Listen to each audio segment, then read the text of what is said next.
No better way to kick off a new season of TeeVee games than to dive headfirst into a pool of negativity, because today we're going to be looking at some of those misguided attempts at marketing directed at those lovable scamps known as gamers. That's on today's 4th season premiere of TeeVee Games.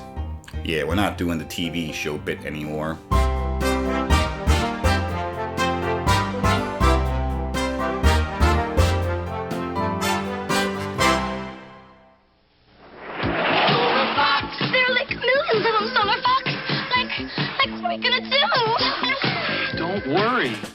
Obviously, most advertising towards gamers tends to be ads for actual video games, and many of them were downright silly, rightfully so. As they're selling games and not grave plots, they need to convey fun within the confines of a commercial spot, magazine ad, or billboard. It's the Legend of Zelda and it's really rad. Those creatures from Ganon are pretty bad. And sure, maybe we rolled our eyes at this bespectacled nerd rapping about Legend of Zelda, or some guy in a Crash Bandicoot costume harassing Nintendo over a megaphone, or Sega just straight up screaming at you. You still don't have a Sega CD? But they were still fun, and in many cases fondly remembered. And then there's this ad for a product that I struggle to categorize as a video game. Hey, what do you got there? The video game has over 200 games. Cool, 200 games? That's right! Over 200 games can be yours with Pro 200, the greatest bargain in computer game history. 256 action-packed games all in this one compact unit. Sure, this black and white LCD handheld looks quite primitive, but that's only because it was. This came out in 1998, a time when even the Game Boy was sporting color graphics. But that's fine, graphics on everything. What are some of these fun games? Games like Space War, Ping Pong, Race Car, Shooting Attack, and much more! I have never been so underwhelmed by game titles since the highly excitable Odyssey 2 cartridges. And I have a bit of bad news. This ad straight up lies about the number of games it professes to offer. They count skill levels and speed options as different games. But here's where this ad really reeks of stupidity. Never ever buy those expensive cartridges again! I won't be needing Street Fighter 2 anymore, or any other cartridge, because I have Ping Pong, and Shooting Attack, and Calculator. Nice hat there, kid. I'm thoroughly convinced that whomever came up with this ad is of the antiquated notion that all video games are the same and infinitely interchangeable. It's either that, or the person or beast who came up with this ad literally has no soul. Best video game review! Okay, last week Harley and I reviewed Ultra Enviro Man. Whack to the curb. It has got to go. But in all seriousness, it's very easy to criticize a game for its flaws, real or perceived. Maybe to appreciate the work that goes into these packages of digital fun, we need to take a step behind the scenes and lend a hand in their creation. Don't let lack of qualifications stop you. Just write a check to one of those specialized training institutions, and in a few short months, you too can program A-list titles with just a controller and vague verbal instructions. Can you believe we get paid to do this? But don't worry if designing the next Grand Theft Auto is too lofty a goal. For-profit Institute of Learning, Westwood College, appears to also offer training in the laid-back world of game testing. Need more info? Start writing out your check now while you indulge in the following. Oh, hurry up, man. Boss is coming in. Dude, almost got it. Hey guys, finished testing that game yet? I've got another one I need designed. We just finished level 3 and need to tighten up the graphics a little bit. Great. Hey, I can't believe we got jobs doing this. I know. And my mom said I would never get anywhere with these games. Actually, put a stop payment on that check. Some things about this ad that I find quite troubling. Why is the boss telling these two stoners she needs another game designed? They're just the game testers, right?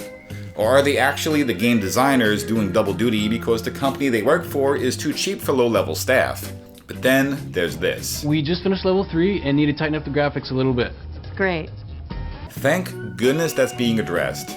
No one likes loose graphics falling out of your television and onto the floor. Sarcasm aside, your mother was right, lazy gamer stereotype. I did actually apply and was offered a job as a game tester for Acclaim way back in 1999. I didn't take it, but I got the gist of the job responsibilities. It wasn't comfy couches and walls with a warm paint job. It was your typical cubicle farm, soulless and depressing.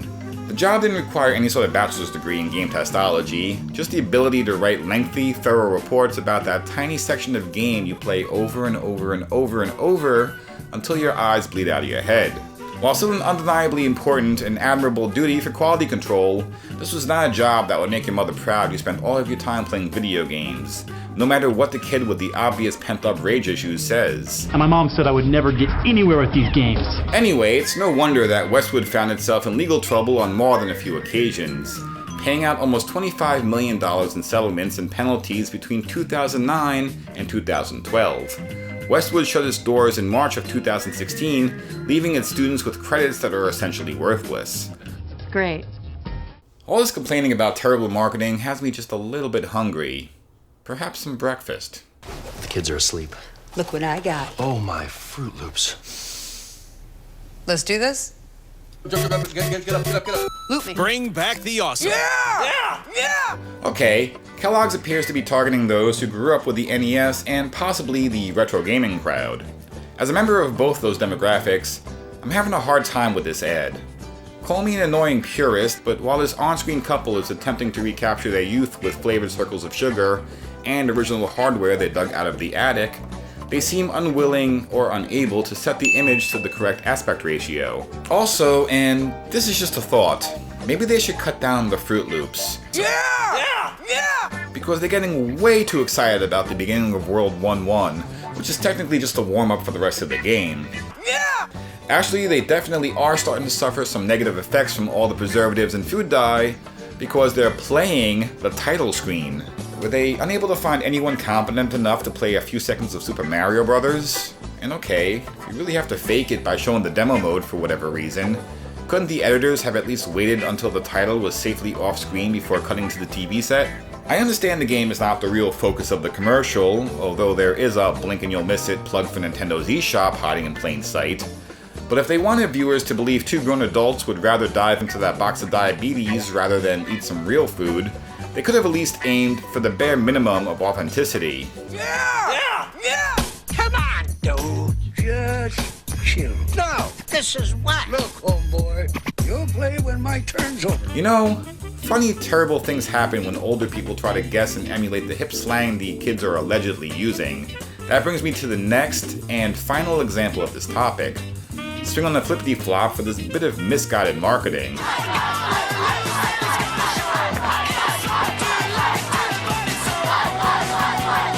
Released in 2004 in Japan and 2005 in the US, Sony's PlayStation Portable, or PSP for short, was poised to loosen Nintendo's tight grip on the handheld market. It's just a shame they were absolutely terrible at marketing the thing. First, they tried raising awareness of this powerful portable by defacing the walls of 7 major US cities. Hoping this stunt would reach the hip, urban dwellers, it was instead met with derision from that very group, who were able to see through the corporation's phony pandering. And even though the graffiti was done by a professional with permission from property owners, they were eventually slapped with a cease and desist from the city of Philadelphia. Also ill-advised was the placement of their take-your-running jump poster ad in England's Manchester Piccadilly railway station, as it was the last thing you'd want someone suicidal to read, lest they heed that advice in the worst way possible.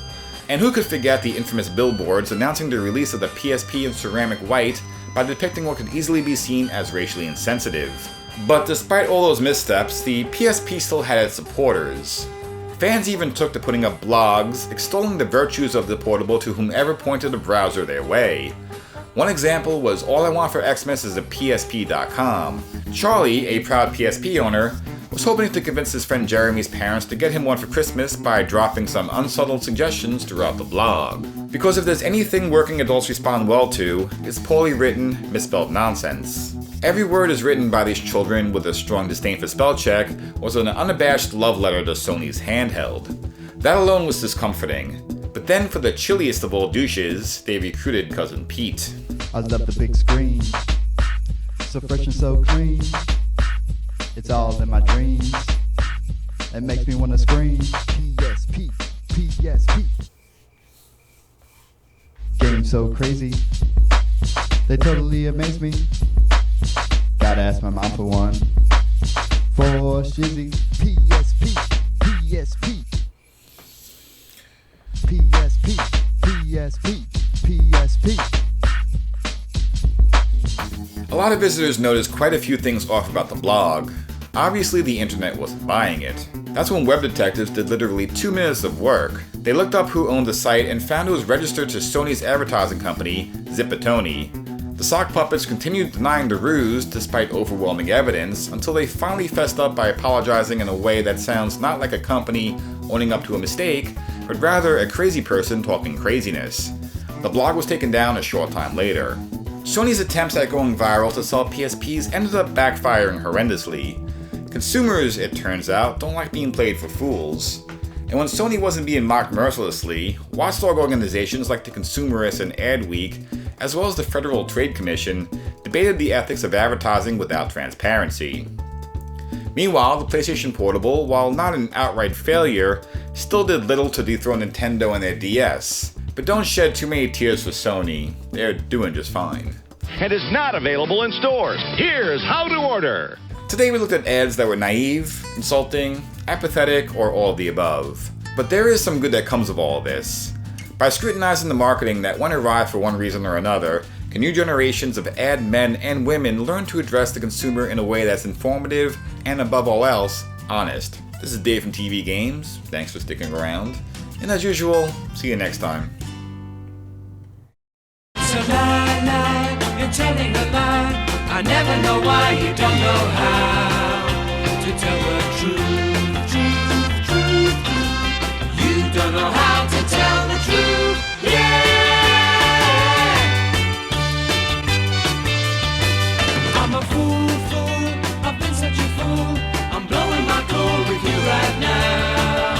To tell the truth. You don't know how to tell the truth.